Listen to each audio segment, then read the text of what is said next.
नमस्कार, स्वराज एक्सप्रेस में आप सभी का स्वागत है। बात छत्तीसगढ़ की में मैं हूं आपके साथ कविता पांडे और आज का हमारा मुद्दा है आदिवासी वोट बैंक पर नजर। जी हां, विधानसभा चुनाव के बाद अब कांग्रेस और बीजेपी दोनों राजनीतिक दल लोकसभा चुनाव की तैयारी में जुट गई है। खासकर आदिवासी वोट बैंक को साधने की कवायद तेज हो गई है।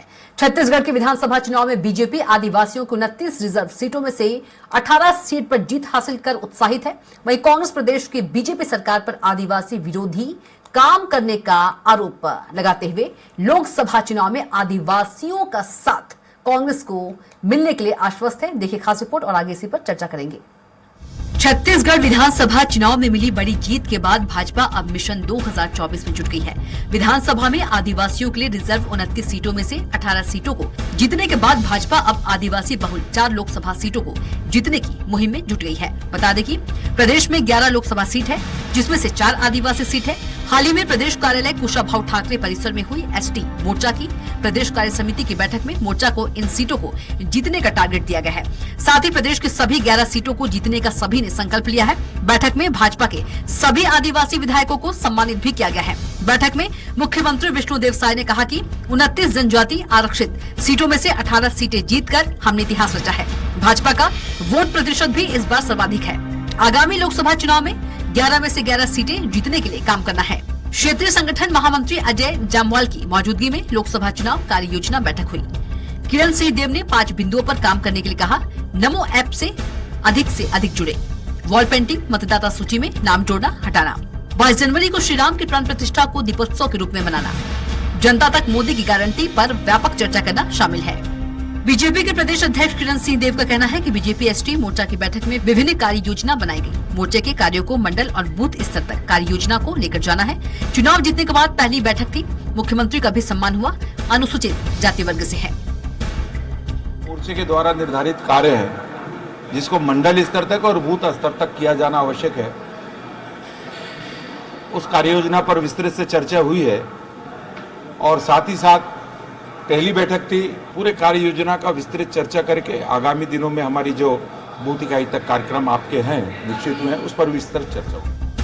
वहीं कांग्रेस का कहना है कि भाजपा आदिवासियों को वोट बैंक की तरह हमेशा इस्तेमाल किया है। आज प्रदेश में आदिवासी वर्ग से मुख्यमंत्री तो बना दिया, लेकिन उन्हें कोई अधिकार नहीं दिया गया है। जिस प्रकार से भाजपा की सरकार बनने के बाद हसदेव की जंगल की कटाई हो रही है, विरोध करने वाले आदिवासियों को डराया धमकाया और जेल में बंद किया जा रहा है। आदिवासी की जो पैसा का अधिकार है, जो ग्राम सभा का अधिकार है, उसको भी नजरअंदाज किया जा रहा है। ये भाजपा कभी भी आदिवासियों की हितैषी नहीं रही।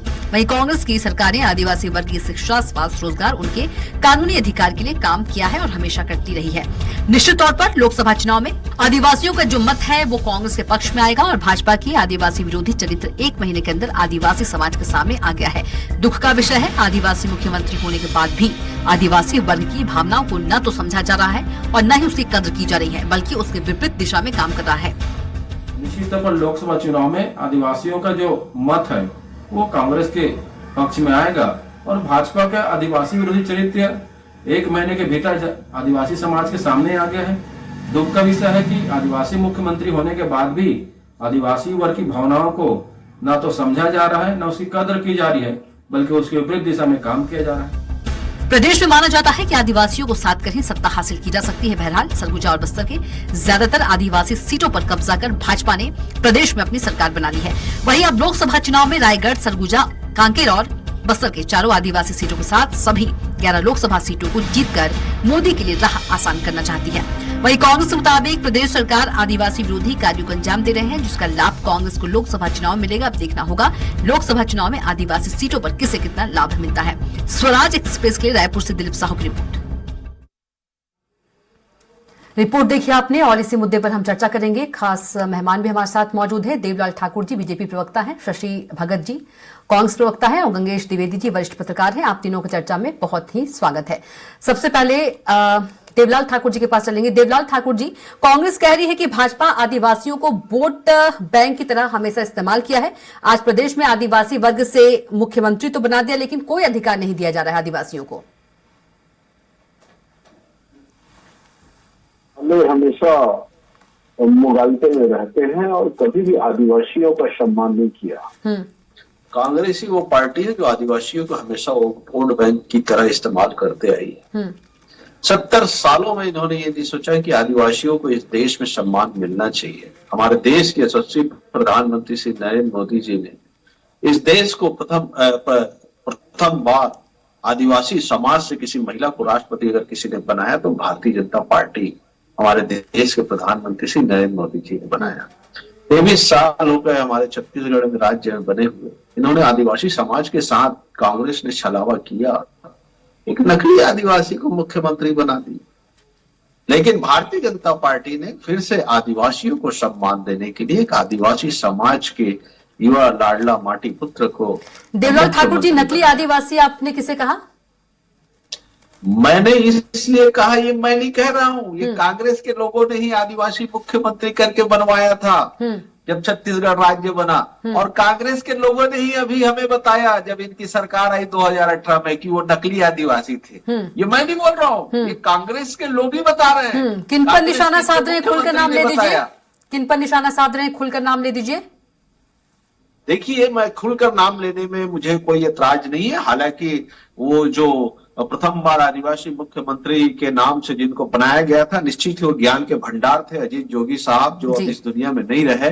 लेकिन उन्हें आदिवासी के नाम से कांग्रेस ने बनाया था और बाद में कांग्रेस ने ही बताया कि वो आदिवासी नहीं है कह के। ये मैं नहीं कह रहा हूँ, कांग्रेस ने ही तथ्यात्मक जानकारी जुटाकर ये बताया कि आदिवासी नहीं है कह के।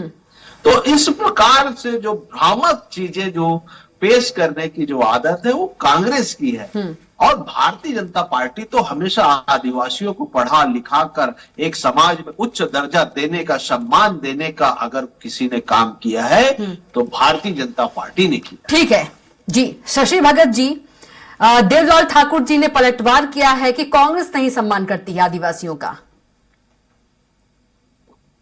छत्तीसगढ़ जी, सभी साथियों का सम्मान करते हुए एक बात कहता हूं, भारतीय जनता पार्टी, न कर तू इतना गुरूर, तुझमें तो दाग है, हमने तो बेदाग चांद देखे हैं। मैं एक बात कहता हूं, श्री अजीत जोगी साहब को आदिवासी है नहीं है, कौन है क्या है, इसके विषय में जब इनको पता था तो डे 1 से क्यों नहीं बोले कि ये आदिवासी नहीं है?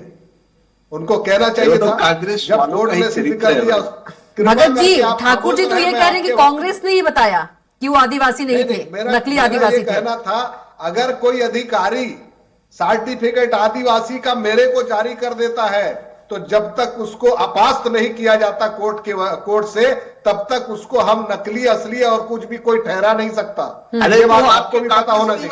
और अगर कोर्ट के मामले को अगर आप भूपेश बघेल की सरकार में ही बताया गया, एक अपराध कह रहा हूं। ठाकुर साहब सुन लीजिए जी, आप मेरी बात सुन लीजिए जी भगत जी। अभी मैं बता रहा हूं, आदिवासी मुख्यमंत्री बनाया, उस बात का मैं धन्यवाद देता हूं, क्योंकि मेरे जिले के भी हैं, प्रदेश के मुखिया भी हैं। आप लॉ एंड ऑर्डर आदिवासियों के अंदर, आदिवासी क्षेत्रों के अंदर भारतीय जनता पार्टी किस तरह से बिगाड़ रही है, उनके सह के कार्यकर्ताओं की तरफ से किस तरह से बिगड़ रही है, उस बात को देख लीजिए। आज की तिथि में असीम राय की हत्या पखानजूर में हो जाता है, वो उसको पकड़े नहीं जाते हैं। इसके लॉ एंड ऑर्डर बिगाड़ने के गुनाहगार कौन है?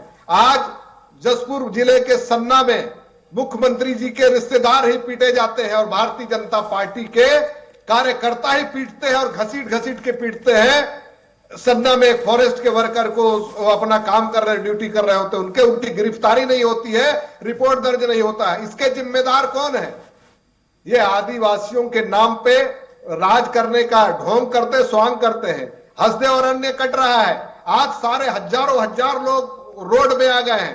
कांग्रेस पार्टी के द्वारा गठित कमेटी के लोग जा रहे थे, उसके रास्ते में रोक लिया जाता है। इसके जिम्मेदार कौन है? क्या आदिवासी लोग अपनी बात भी नहीं रख सकते?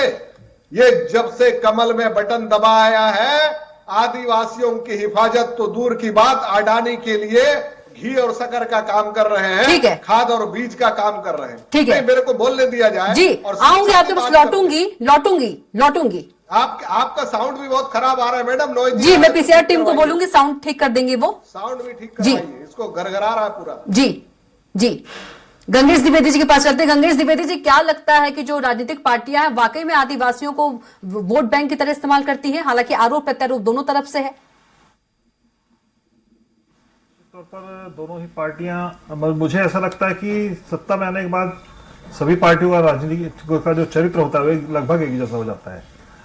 और रही बात वोट बैंक की तरह से इस्तेमाल करने की, तो चूंकि वोटर्स हैं तो स्वाभाविक रूप से और बड़ी संख्या में छत्तीसगढ़ में खासतौर पे बड़ी संख्या में है।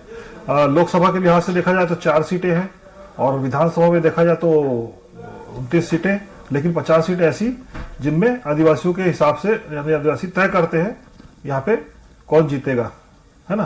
तो इस तरह से देखा जाए छत्तीसगढ़ में खासतौर पे आदिवासियों का बहुत महत्व है, बहुसंख्यक है आदिवासी, और इस हिसाब से उनकी महत्ता बढ़ती है। लेकिन छत्तीसगढ़ का अगर आप ट्रैक रिकॉर्ड देखें, पिछले जब से राज्य बना है, पिछले चौथी ये लोकसभा है, 2004, 2009, 2014 और उसका 19, 4 जो लोकसभा चुनाव हो चुके, 5वीं लोकसभा, चारों में मुझे लगता है कि लगातार मेजोरिटी में मतलब ज्यादा सीटें हमेशा भाजपा ने जीती है लोकसभा में। 9-10 ये रहा है।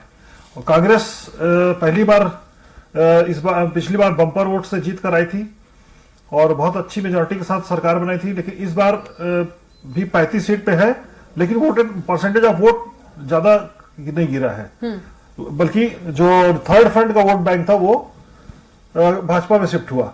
तो एक तरह से देखा जाए तो कांग्रेस और भाजपा में वोट को लेकर बहुत ज्यादा अंतर नहीं दिखता। पिछली बार कांग्रेस ने 10% ज्यादा लिया था, इस बार भाजपा ने 13% ज्यादा लिया है, उनका वोट बैंक कम हुआ था। और इस तरह से देखा जाए तो दोनों ही पार्टियों का प्रभाव छत्तीसगढ़ में बराबर है और दोनों ही पार्टियां आदिवासी क्षेत्र में भी काम कर रही हैं। और विधानसभा के लिहाज से अगर देखा जाए पिछला, तो मुद्दा ज्यादा महत्वपूर्ण था जी। किसान का मसला था जिसमें पिछली बार कांग्रेस जीती, इस बार सारे जो किसान के मसले के अलावा कहना चाहिए महतारी वंदन योजना ने ज्यादा असर किया, तो भाजपा की सीट ज्यादा आई। इस तरह वोट बैंक की तरफ से तो इस्तेमाल करने की बात नहीं है। स्वाभाविक तौर पर अगर वोट बैंक है तो उनको तो कहीं ना कहीं उनका फेवर तो लेगी दोनों ही पार्टियां। लेकिन ये है अभी जो परिस्थितियां बन रही हैं, इसमें निश्चित तौर पर ये जो खासतौर पर हृदय अरण्य वाली बात है, बिल्कुल इसमें चाहे तो फैसला ले सकती थी ये सरकार। ये जो कहा जा रहा है कि पिछली सरकार का फैसला था, लेकिन इसमें यह बात भी हमको समझना होगा कि कोयले खदान की भी तो आवश्यकता है। बिजली कहां से पैदा हो रही है? कोयले से ही बिजली पैदा हो रही है। विकास के लिए कोयले की जरूरत है। तो कहीं ना कहीं एक ऐसा रास्ता निकालना चाहिए सरकार को कि अगर हम कोयला खदान के लिए अगर जंगल काट रहे हैं तो उसके बदले में उतने जंगल हम बना रहे हैं, ये भी दिखाए। अभी पूरा मामला एक तरफा हो रहा है। ये लग रहा है कि सरकार जो है क्रूरता के साथ पूरे जंगल काट दे रही है। अडानी के, जैसा कि कांग्रेस आरोप लगा रही है कि अडानी के हाथों बिक गई है, तो मुझे लगता है सरकार को इसमें स्टेप लेना चाहिए कि हम जंगल काट तो रहे हैं विकास के लिए, उसके बदले दूसरी जगह पे ये जंगल और बसा रहे हैं, पेड़ पौधे और लगा रहे हैं, तो वो बैलेंस होगा। क्योंकि देखिए जो कोयला जहां भी होगा पूरी दुनिया में, कोयला ऐसे क्षेत्र में है जहां घने जंगल है और स्वाभाविक तौर पे ऐसी जगह पे जंगल काटना ही पड़ेगा अगर हमको कोयले का दोहन करना है। ठाकुर जी के पास चलेंगे, सही तरीके से बैलेंस करके अगर किया जाए। देवलाल ठाकुर जी, तमाम तरह के आरोप लगा रहे हैं भगत जी कि आखिर इसका जिम्मेदार कौन? ये कांग्रेस हमेशा, मैंने फिर से कहा, जब इनके पास सत्ता शासन आती है तो आदिवासियों के उजाड़ने में कोई कमी नहीं करते। उनके स्वरोजगार, रोजगार, अभी हमारे पत्रकार महोदय जी बोले थे ना कि इनके लिए व्यवस्था की जाए, आदिवासी समाजों के लिए जो व्यवस्था के लिए जो लगभग जब इनको हम लोग 2018 में हमारी भारतीय जनता पार्टी की सरकार गई थी तो इनको लगभग 1200 करोड़ रुपया तेंदुपत्ता संग्राहक परिवार है, जो आदिवासी परिवार के लोग हैं, वो छोड़ के गए थे। उसमें 900 करोड़ को इन्होंने, इनके मुख्यमंत्री ने लूट कर, पूर्व मुख्यमंत्री जो है कांग्रेस के लोगों ने मत परिवर्तन कराकर एक अपने विधानसभा में काम करा दिया। उस संयंत्रों को छीन कर ले आए जो बस्तर में लगता, सरगुजा में लगता, उन संयंत्रों को छीन कर ले आए जहां उन लोगों को रोजगार मिलता, उन संयंत्रों को छीन कर ये अपने यहाँ पे ले आए। तो कहीं ना कहीं आदिवासी समाज देख रहा था कि कांग्रेस के लोग किस प्रकार बलपूर्वक, छल परिवक लेकिन ठाकुर जी, कांग्रेस तो कह रही है कि ठाकुर जी कांग्रेस तो कह रही है कि हसदेव की जंगल की कटाई हो रही है और विरोध करने वाले आदिवासियों को डराया धमकाया जा रहा है, जेल में बंद किया जा रहा है। देखिए, कांग्रेस के फिर से इस चरित्र को समझने की आवश्यकता है कि कांग्रेस के मुख्यमंत्री जब थे 2018 के बाद, उन्होंने एक पेड़ कटाई चालू किया तो इनके ही पार्टी के टीएन सिंहदेव जी ने कहा था कि अगर यहाँ पे एक भी पेड़ कटा तो मेरे सीने में गोली चलने के बाद कटेगा। लेकिन उसके बाद भी उस मुख्यमंत्री ने पेड़ कटाई को जारी रखा। तो आज पर्यंत तक इनके राज में ही वो इनकी यूपीए गवर्नमेंट की देन है और इनके राज में ही वो चल रहा है। इसमें भारतीय जनता पार्टी को इस समय दोषारोपण नहीं ठाकुर जी करने का सुनिए, तो जो ये कांग्रेस आरोप की लगा रही है, आदत हसदेव जंगल वाली बात कह रही है, तो क्या बीजेपी की तरफ से आदिवासियों को डराया धमकाया जा रहा है, जेल में बंद किया जा रहा है? सवाल ये है मेरा। जी देखिए, भारतीय जनता पार्टी सबका साथ, सबका विकास और सबका विश्वास में लेकर चलने वाली पार्टी है। और रही बात आदिवासियों को न कोई डरा सकता है, न आदिवासी डर सकता है। इस चीज को पूरी छत्तीसगढ़ की प्रदेश की जनता जान ले। आदिवासी कभी किसी से नहीं डरता और भारतीय जनता पार्टी तो आदिवासी समाज को जब जब सम्मान की जरूरत हो तब तब उनके लिए खड़ी है। और भारतीय जनता पार्टी आदिवासी समाज की जो करना चाहिए, जो करना होगा, वो सारी चीजें करेंगे। हमने तो हमारे प्रदेश में इस वक्त आदिवासी समाज के सपूत को, हमारे विष्णुदेव साय जी को मुख्यमंत्री बनाया है। तो निश्चित ही आदिवासी समाज के लिए गौरव की बात है। ये तिलमिलाहट है कांग्रेस वालों की। चलिए ठीक है, एक आदिवासी भगत समाज जी के तिलमिलाहट है आपकी, मुख्यमंत्री ठाकुर जी बोल रहे हैं इस प्रकार से तिलमिलाहट है कांग्रेस पार्टी ने कार्य किया है। ठीक है, कृपा करके ठाकुर साहब बोलने सुन का लेते अवसर हैं दीजिए, हम आपको जवाब देते हैं। जी। अरे मैं आप एक लोग बात चाहते कहता हैं कि हूं, कोई आदिवासी समाज का हजारों बेटा आदिवासी मुख्यमंत्री जो बने। ठीक है ठाकुर जी सुन लीजिए। कटाई हो रही है, वहां पर धमकाया जा रहा है, डराया जा रहा है, जेल में बंद कर दिया जा रहा है। सरकारी आंकड़ा बोलता है। ये क्या झूठ है या सच है? इस बात को हमारे प्रवक्ता साथी बताएं कि झूठ है या सच। ठाकुर जी सन्ना में- सरकारी आंकड़ों की बात कर रही है। झूठ की सुन पीड़िता लीजिए पर बात खड़ी है को। नंबर कांग्रेस, एक, हमेशा नंबर झूठ दो, बोलना आपका सन्ना पेशा में है। जो पैकरा हमेशा- परिवार है, ठाकुर जी दंपति सुन है, लीजिए, ठाकुर जी उससे सुन लीजिए। भारतीय जनता पार्टी के लोग पीट रहे हैं, घसीट रहे हैं, मार रहे हैं। देवलाल ठाकुर जी सुन लीजिए। वो या ठाकुर जी सुन लीजिए। आया था उन 5 सालों में आपने स्वास्थ्य के उसका नाम फिर पे से ठाकुर जी सोचा। जवाब ले लेते हैं। ठाकुर जी जवाब सुन लीजिए। 3 साल का बच्चा 3 साल का बच्चा अस्पताल के सामने बिलक बिलक के मर गया। उसकी मां रात भर कलपती रही। वो झूठ है या सच है, ये बात बता दे। ग्राम सभा के अधिकारों में राष्ट्रपति को ये जारी करा दिया गया कि उसको अगर दिखाने की जरूरत होगी तो ग्राम सभा का प्रस्ताव सारे प्रक्रिया होने के बाद दिखाया जाएगा। इसमें महामहिम राष्ट्रपति की तरफ से जारी कर दिया गया है। ये सच है या झूठ है? इस 3 सवाल का जवाब दिला दीजिए। ठीक है, जवाब मिलेगा। उससे पहले गंगेश जी के पास चलते हैं। गंगेश जी दोनों तरफ से आप आरोप जवाब तो दिला दीजिए मैडम। आप जी जवाब तो आएंगे दिला दीजिए। बारी बारी से इसीलिए बैठे हैं। गंगेश जी एक बहुत अच्छे प्रवक्ता जी। है, विशेषज्ञ है, जी। लेकिन उनका जवाब हमको दिला दीजिए ना। जी जी जी जी ठीक है, गंगेश जी क्या कुछ कहेंगे? देखिए, हसदेव अरण्य के मामले में निश्चित तौर पर कहीं ना कहीं अभी स्थिति इसलिए मुझे भी लगती है ज्यादा, जिस तरह के तथ्य सामने आ रहे हैं कि राजस्थान सरकार के लिए ये कटाई हो रही है। और लेकिन राजस्थान सरकार की ओर से ये बयान आया, अभी पिछले मीडिया में ही सुनने में आया कि अभी उनको इतने कोयले की आवश्यकता नहीं है। तो मुझे लगता है कि अगर इस पे सरकार इसको अभी रोक के अगर किसी अच्छी जगह पे, वैसे भी तेजी से जंगल खत्म हो रहा है छत्तीसगढ़ में, किसी जगह पे जंगल बनाना शुरू कर दे, प्लांटेशन शुरू कर दे। वन विभाग इसी काम को करता है और प्लांटेशन करने के साथ लोगों को भरोसे में ले कि हम अगर यहाँ पे पेड़ काट रहे हैं तो बदले में वो इकोसिस्टम यहाँ तैयार करके दे रहे हैं। वो क्षेत्र जिस जगह पे हसदेव अरण्य इसलिए ज्यादा महत्वपूर्ण हो जाता है कि वो बहुत ही घना क्षेत्र है और वहां की जो इकोलॉजी है, जो विज्ञान को समझते हैं, वो इकोलॉजी को तैयार करने में मतलब सैकड़ों वर्ष लगेंगे जी। वो भरपाई कर पाना बहुत कठिन है। उन्हीं डेंस फॉरेस्ट में जो जीव जंतु रहते हैं, खासतौर पे हाथियों का जो है वहां रहना है, वो कॉरिडोर पूरा हाथियों का है।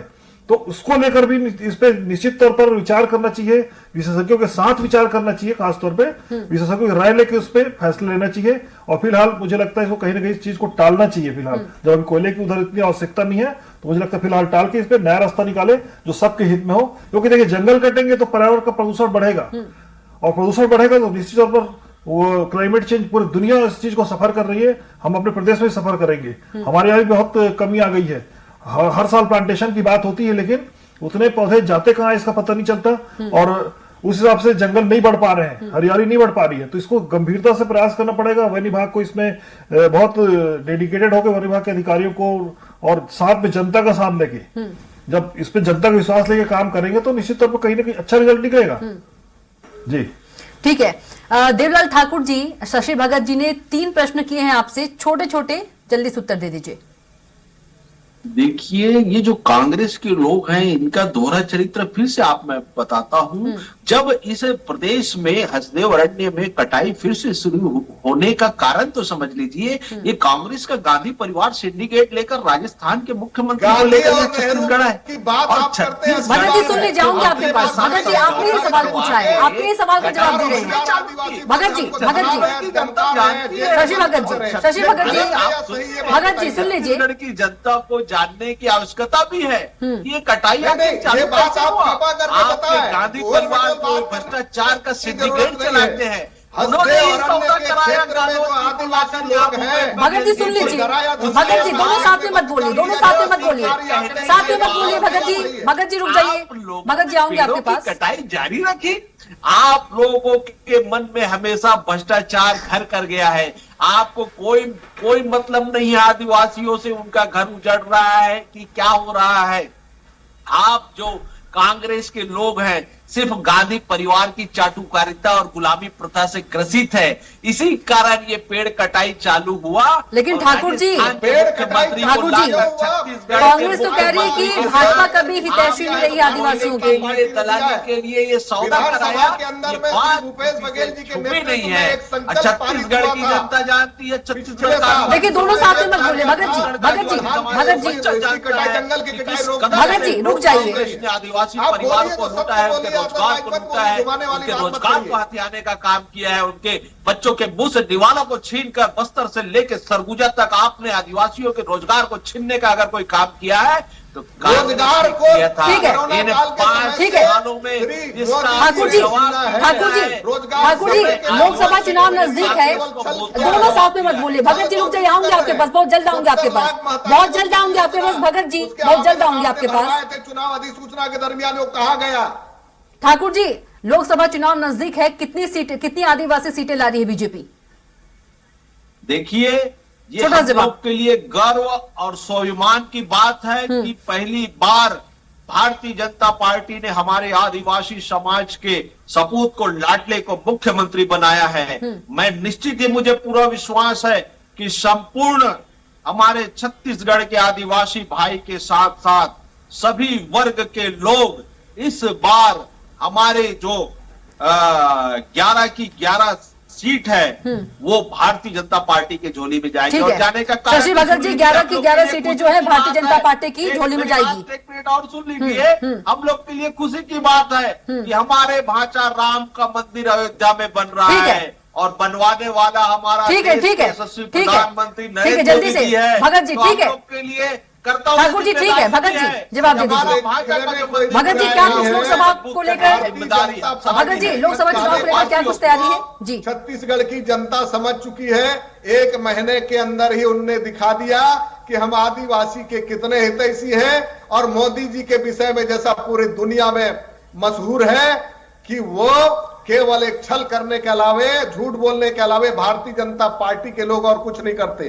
70 लाख फार्म भरे गए हैं, उसको देने में आज तक आनाकानी कर रहे हैं। इससे ये स्पष्ट हो गया है कि केवल ये माताओं को छल करके महतारी बनने की योजना से केवल चुनाव जीतने का यंत्र बना दिए, यंत्र बना दिए। ठाकुर जी रुक ये जाइए। सारी चीजें हैं और ये लोग इतना कांड किए हैं, चाहे पोराबाई का हो, चाहे फर्जी परीक्षा काकेर में दिलवाने का मामला हो, ये सभी चीजें ये जानती है। आदिवासी मुख्यमंत्री बनाने का ढोंग करते हैं। आदिवासी मुख्यमंत्री श्री विष्णु साय जी एक सज्जन पुरुष है, लेकिन उनके अगल और बगल में 2 मुस्तन्ने ऐसे बैठा दिए हैं। एक जवान है, एक उनकी ताकत है, दूसरी उनकी शक्ति है। शक्ति को प्रणाम है, लेकिन ऐसी शक्ति नहीं। ठीक है, लास्ट कमेंट लेंगे, लास्ट कमेंट रमेश द्विवेदी जी से, लास्ट कमेंट। रुक जाइए ठाकुर जी, ठाकुर जी रुक जाइए, भगत जी रुक जाइए, लास्ट कमेंट। रमेश द्विवेदी जी, क्योंकि लोकसभा चुनाव नजदीक है तो क्या लगता है कि आदिवासियों का मुद्दा इसलिए भी उछला है क्योंकि लोकसभा चुनाव नजदीक है? निश्चित तौर पर देखिए, जंगली कटाई जिस तरह शुरू हुई है, स्वाभाविक रूप से वहां के रहने वाले आदिवासी सबसे ज्यादा प्रभावित होंगे। उसके अलावा पूरा प्रदेश प्रभावित होगा, इससे क्लाइमेट पर प्रभाव पड़ेगा। तो मुझे लगता है कहीं ना कहीं इसमें भाजपा को इस वक्त तो नुकसान हो सकता है उस घटना से। लेकिन यह है कि जो अभी तक का ट्रैक रिकॉर्ड है, भाजपा हमेशा 11 में से 9-10 सीटें लाती रही है जब से राज्य बना है। तो अभी और मोदी जी का खास तौर पर असर इस चुनाव में भी दिखा है। तो मुझे लगता है कि ये आने वाले समय में सब पता चलेगा कि ये 11 सीट इस बार ला पाते कि नहीं ला पाते हैं। जी चलिए ठीक है, आप तीनों का बहुत ही शुक्रिया चर्चा में शामिल होने के लिए।